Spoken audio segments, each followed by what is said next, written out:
উপস্থিত শ্রদ্ধেয় ঋত্বিক দেবতাগণ এবং আমার বয়োজ্যেষ্ঠ যারা তাদেরকে জানাই আমার প্রণাম এবং আমার সমবয়সী এবং ছোট ছোট ভাই বোনদের জানাই আমার ভালোবাসা।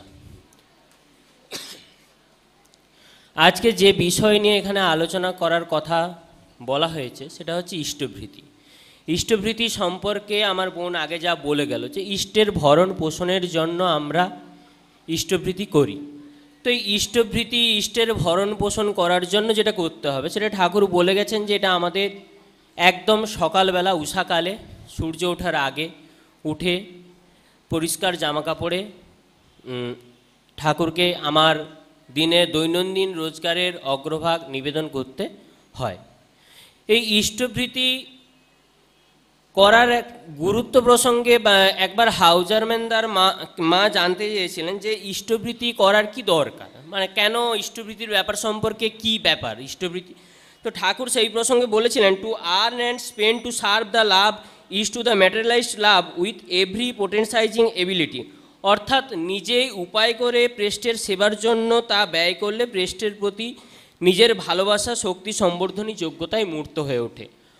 অর্থাৎ আমি যদি ইষ্টভৃতি করার মাধ্যমে আমি প্রতিদিন সকালে উঠে আমার প্রিয় পরম আমার শ্রদ্ধেয় ঠাকুর তাকে আমি আমার ভালোবেসে আমি তাকে কিছু দান করছি, এর মাধ্যমে ব্যাপার দাঁড়ায় কিনা তার প্রতি আমার একটা আলাদা রকম ভালোবাসা টান তৈরি হয়, যে টান আমাকে কি করে না তার প্রতি তার সঙ্গে আরও বেশি যুক্ত হতে সাহায্য করে। যেমন কোনো হয়তো বাবা বা মা বাড়ি থেকে বাইরে থেকে এলো, বাড়িতে ছোট ছেলেটা আছে, ছোট ছেলের জন্য একটা চকলেট বা একটা বিস্কুট আনলো। এবারে ওই বিস্কুটটা হয়তো ওই বাচ্চাটাকে মাই দিল। এবারে মা যখন ওই বিস্কুটটা বাচ্চাটাকে দেওয়ার পর বাচ্চাটা যখন মাকে ওই একটা বিস্কুট থেকে একটা বিস্কুট বা চকলেট থেকে একটু চকলেট যখন মাকে দেয় তখন মা ভীষণ খুশি হয় যে আমার বাচ্চা আমাকে এটা দিয়েছে। এতে বাচ্চারও যেমন মায়ের প্রতি একটা আলাদা ভালোবাসা তৈরি হয়, তেমন মা বা বাবাও খুব খুশি হয় যে তার বাচ্চা তাকে এইভাবে ভালোবাসছে। তো এইরকমভাবে জগতে সব কিছুই তাঁর, কোনো কিছুই হচ্ছে আমার বা অন্য কারণ নয়, সবই তাঁরই সৃষ্টি। তার সৃষ্টিকে আমরা হচ্ছে বিভিন্নভাবে উপভোগ করি, ভোগ করি। তো তাঁরই দেওয়া জিনিস থেকে আমরা যদি কিছু তাকে দিই, তিনিও ওই বাবা বা মায়ের মতো তিনিও খুব খুশি হন যে আমার ভক্তরা আমাকে ভালোবাসে বা আমাকে মনে রেখেছে। এবং এই দেওয়া নেওয়ার মাধ্যমে বা ইষ্টভৃতি করার মাধ্যমে তার সঙ্গে যে আত্মিক টান তৈরি হয়, আর সেই আত্মিক টানের কারণেই কিন্তু আমরা বহু বিপদ থেকে নানাভাবে রক্ষা পাই। ঠাকুর ইষ্টভৃতি সম্পর্কে বলেছিলেন যে এই আগেকার দিনে হতো না, লোকে বিপদ মৃত্যু এইসব থেকে রক্ষা পাওয়ার জন্য মহামৃত্যুঞ্জয় যজ্ঞ করতো, মহামৃত্যুঞ্জয় মন্ত্রও আছে। তো এই মহামৃত্যুঞ্জয় যজ্ঞ আমাদের এই কলিকালে হচ্ছে ইষ্টভৃতি। কেন ইষ্টভৃতি করলে আমরা হচ্ছে না আমাদের জানা বা অজানায় নানা বিপদ থেকে নানাভাবে রক্ষা পাই। এই প্রসঙ্গে একটা গল্প মনে আসছে। এক ভক্ত দাদা ঠাকুরের কাছে একদিন এসছেন। তো ঠাকুর ওকে দেখেই বললেন, কোনো কথা নেই বার্তা নেই, দুম করে বললেন, এই যা তো ওই ঘরটায় জল ঢেলে পরিষ্কার কর। সন্ধ্যাবেলা তখন দাদা জানে এই এসেছি, ঠাকুরকে একটু প্রণাম করে বাড়ি চলে যাব। হঠাৎ মাঝখান থেকে ঠাকুর বলছে, যা তো একটু জল ঢাল, তো ওইখানে জল ঢেলে পরিষ্কার কর। ও তখন বেচারি ঘর যাওয়ার তাড়াই ছিল, বাড়ি যেতে হবে। তো আমরা ঠিক আছে গিয়ে দু তিন কলসি জল ঢেলেছে। জল ঢেলে পরিষ্কার করে এসে ঠাকুরকে বলছে, হ্যাঁ হয়ে গেছে, এবারে আমি বাড়ি যাব। তখন বলছে, তোকে আমি বললাম জল ঢালতে, যতক্ষণ না বলবো ততক্ষণ ঢালবি। তখন ও আর কি করে, মনে মনে একটা বেশ বিরক্ত, বাড়ি যাব বললাম, মাঝখান থেকে আমাকে একটা কাজে লাগিয়ে সারা রাত্রি বসিয়ে রাখার ধান্দা দিয়ে ও যাকে ঠাকুরের মুখের ওপর নাও করতে পারছে না, গিয়ে জল ঢালতে গেল। জল ঢালছে অনেকক্ষণ জল ঢেলে ক্লান্ত হয়ে একসময় এসছে, দেশে দেখে ঠাকুর দিব্যি ঘুমাচ্ছে, পাশে একজন বসে আছে। ও তখন বলে, বাবা মন্দ নয়, আমাকে দিয়ে দিব্যি জল ঢালাচ্ছে আর উনি হচ্ছে ঘুমিয়ে বেশ ঘুমাচ্ছেন।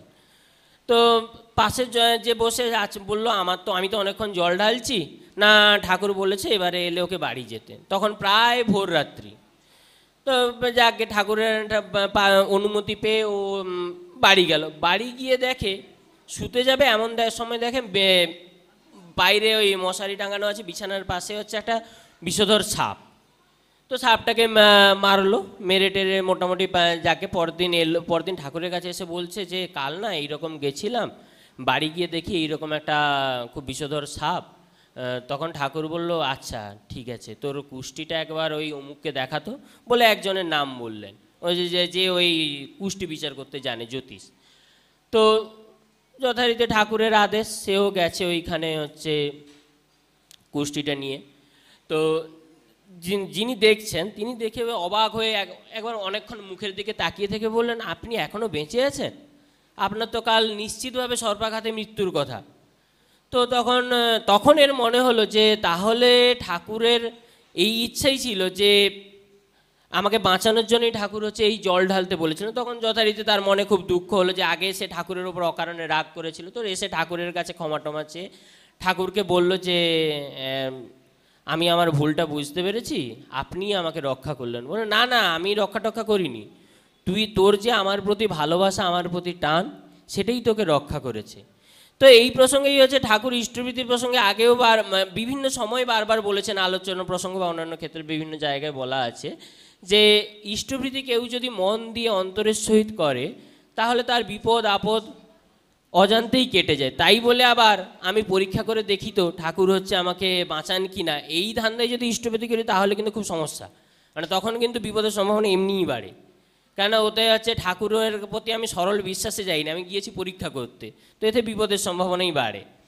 এই যখন ওই স্বাধীনতার সময়টা 1946 সালের রায়টের সময়, ওই সময় হচ্ছে বর্মা, কলকাতা, এইসব জায়গায় বহু সৎসঙ্গী পরিবার, যে সময় হচ্ছে প্রচুর মানুষ এই প্রয়োজনীয় এনার্জি দেয়, এবং তার সঙ্গেই ইষ্টভৃতি অ্যাকচুয়ালি বেসিক আমরা যে যোগ প্রাণায়াম করি, ইষ্টভৃতি হচ্ছে একটা সেই রকম ব্যাপার যা কী করে আমাদের সেন্সরি এবং মোটর নার্ভকে হচ্ছে খুব উজ্জীবিত করে, এবং এই উজ্জীবিত করার ফলে আমাদের কর্মক্ষমতা বহুগুণ বৃদ্ধি পায়, এবং কোথায় কোন কাজটা কখন করতে হবে সে সম্পর্কে একটা বেশ সঠিক ধারণা, মানে চটজলদি আমরা একটা ডিসিশন নিতে পারবো, উপস্থিত বুদ্ধির পরিমাণ অনেক বাড়ে।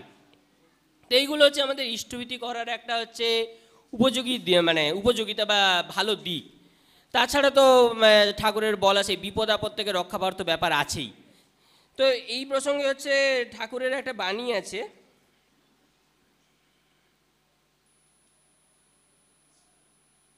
যতই আসুক আপদ বিপদ, যেমনই হোক প্রাণ, ইষ্টভৃতি আনেই আনে সবার পরিত্রাণ। তো ইষ্টভৃতি ঠিকঠাক করলে সবার জীবনে পরিত্রাণ আসবেই। এই বলে আমি আমার বক্তব্য শেষ করছি। সবাইকে জয় গুরু।